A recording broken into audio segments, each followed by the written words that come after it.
มันนี่มันเลื้องครับฟังนี่บ่เคยมาถ่ายจักเทื่อยังมาถ่ายฟังนี่ดู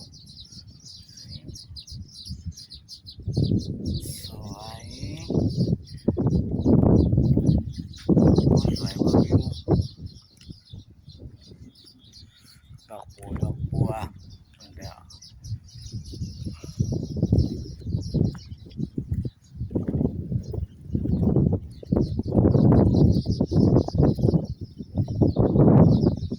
ดอกบัว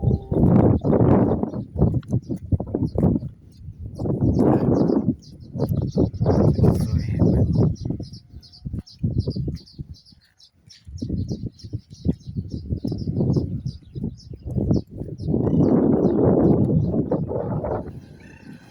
มันเป็น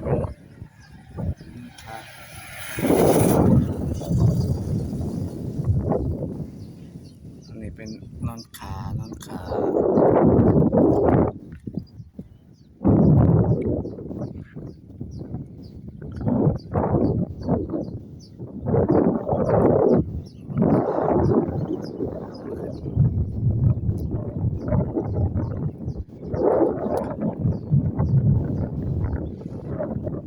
นี้เป็นสะพาน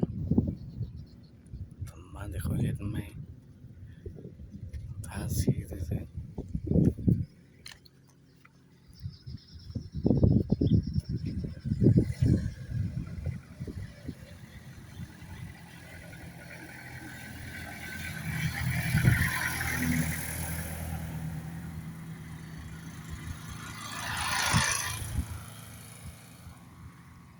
เราจะพาเดินเล่น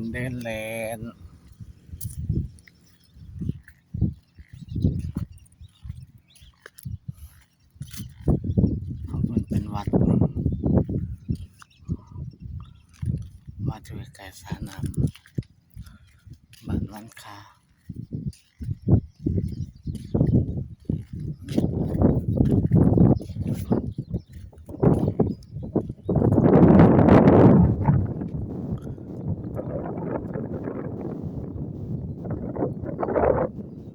บ้านวันคา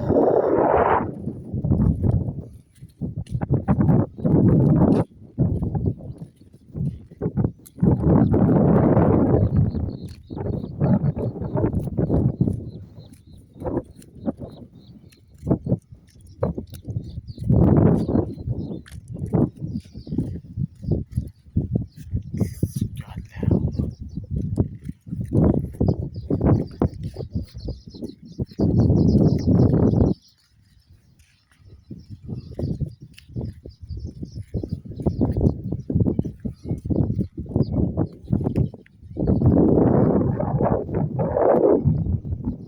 เสียงเป็นน้ำเดียว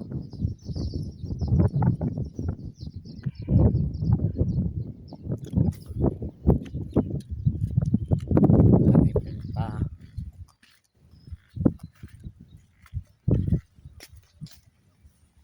แต่ก่อนนี่น้ำไหลอยู่นี่ล่ะพากันมาเล่นอันนี้โอ้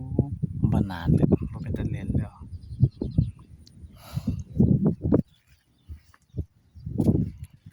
เบิ่งถนนหนทางสะพาน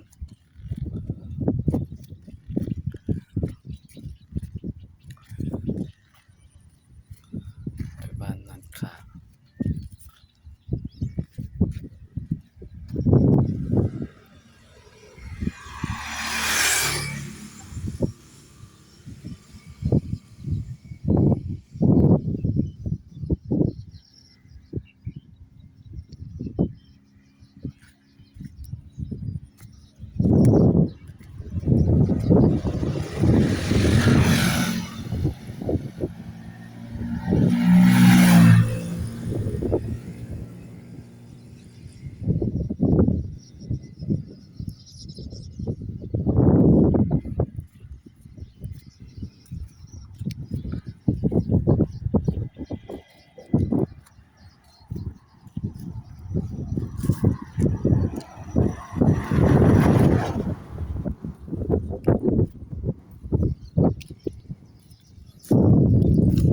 ชมวิว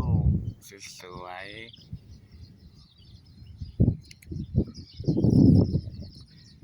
วิวสวย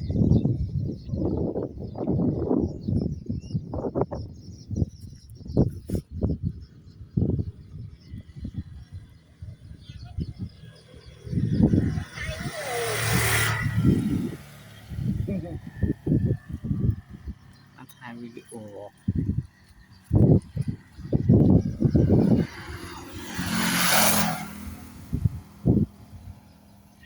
เสื้อผ้าจากเ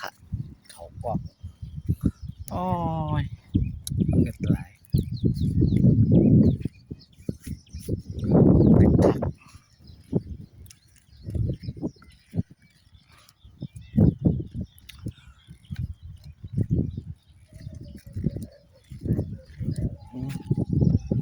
ใครเอาวะ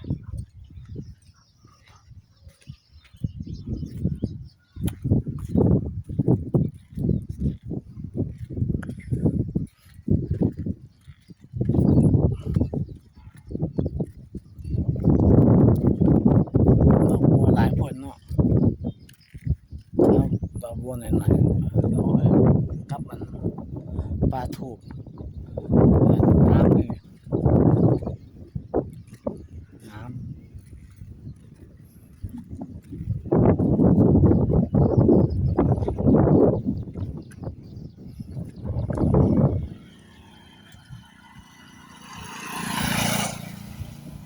มันเที่ยวไปเที่ยวมาเที่ยวไปอยู่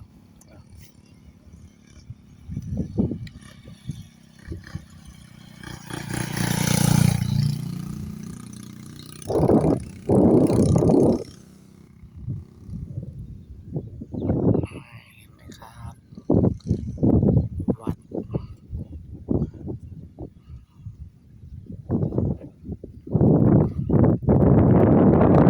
สายน้ำใหญ่แล้วก็เลย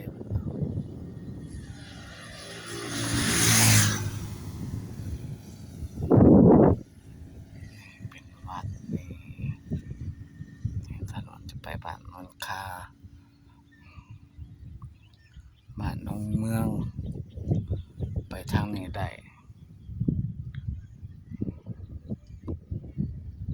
ไป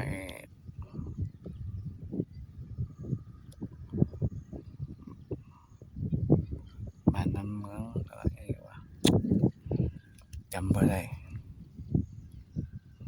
บ้านไปทางหนองมะเขือ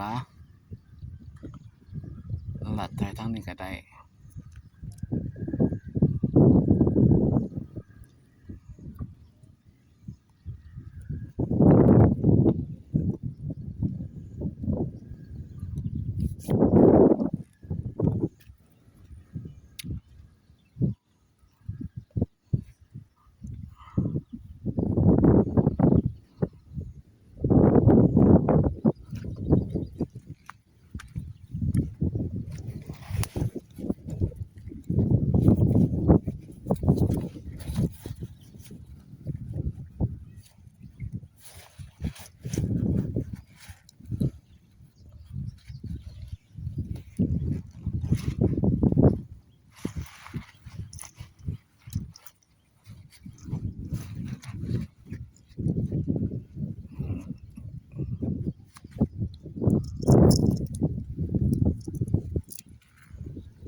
แล้วก่อนเห็นเป็นอัน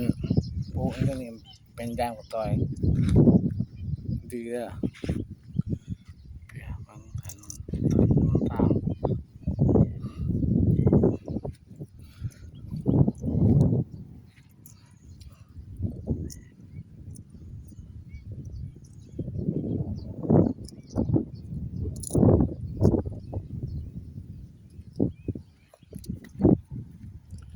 ถนนหนทาง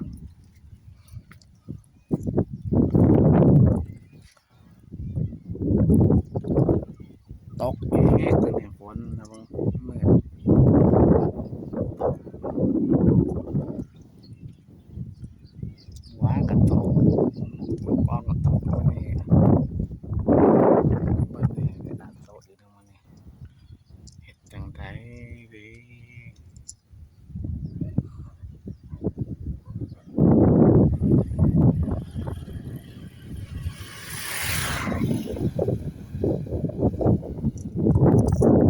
ชอบแล้วครับอย่าลืมกดไลค์กดแชร์ให้นะครับแล้วผมได้เป็นกำลังใจทำคลิปต่อไปขอบคุณครับ